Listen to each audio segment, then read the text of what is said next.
Good morning, જય શ્રી કૃષ્ણ, જય સોનલમાં સ્વાગત છે તમારું મારા આજના નવા વ્લોગમાં। તો જો અમે તૈયાર થઈ ગયા છે મસ્ત મજાની સાડી પહેરીને, અને અમારે જવું છે મામાના ઘરે, એટલે કે ત્યાં બ્રાહ્મણો જમાડે, એટલે ત્યાં અમારે જવાનું છે બધાને જમવા। હાલો હવે નીકળીએ।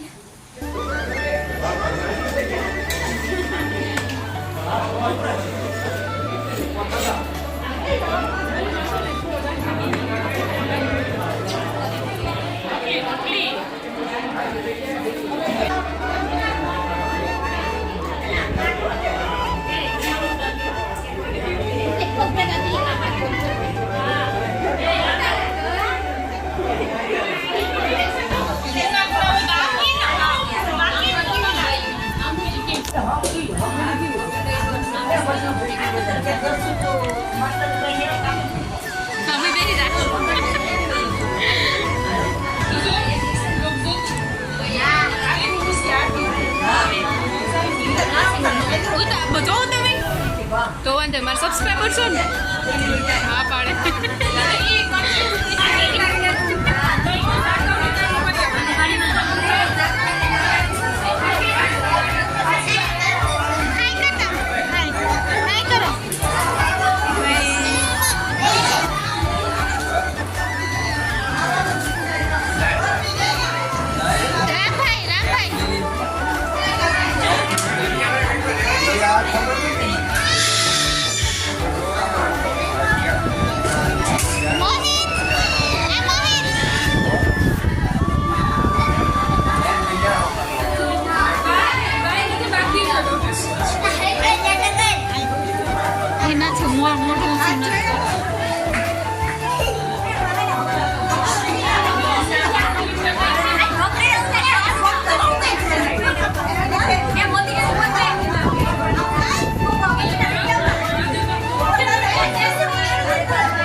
The next day. તો જો હું આવી ગઈ છું પાછી બામાવાડા, અને અત્યારે વાગી ગયા છે 2:45, અને બપોરે કેટલી ટ્રાય કરી પણ નીંદર આવી જ નહીં, પછી મોબાઈલ જોતી હતી। જો આજે પવન એટલો બધો છે, એનું આ ફૂલ ઝાડ થોડાક ઓલા થઈ ગયા ને, એને હમા કરી લઉં। અહીંયા થોડાક આડાવાળા થઈ ગયા ને પવનના પડી ગયા ને એવું છે, એને રિપેર કરી લઉં।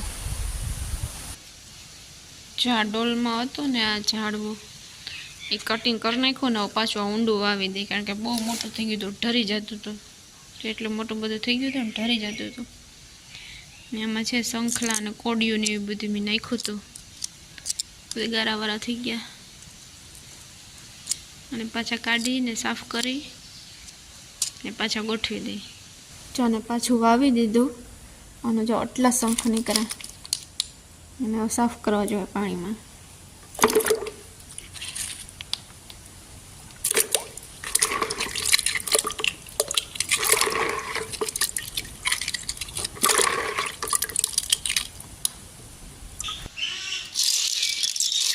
સાફ થઈ ગયા, હવે આની ગોઠવણી કરી દઈએ।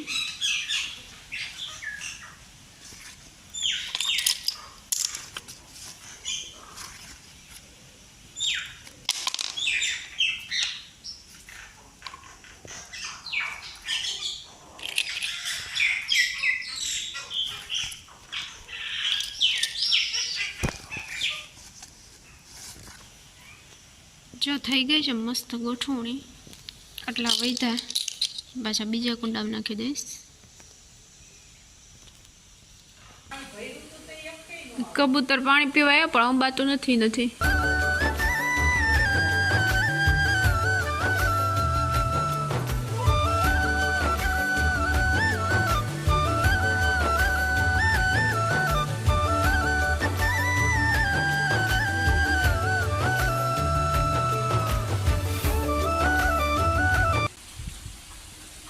હળદ નાખ્યું હતું ને, એમાં ભાત છે મીઠું, બધા ખાવા આવ્યા, લાલેડા ને ચક્કરીઓ ને। તો જો હું અહીંયા ખેતરમાં આટો મારવા આવી હતી, અને હિંગુ મગમાં તેથી તોડી હતી ને પાછીઓ પાકી ગયું। જો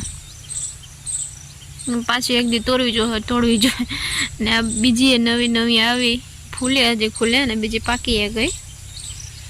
અને હવે માંડવીમાં લગભગ ઈરે ઓછી થઈ ગઈ કારણ કે આ કોરામણના પાંદડા જો થયા હવે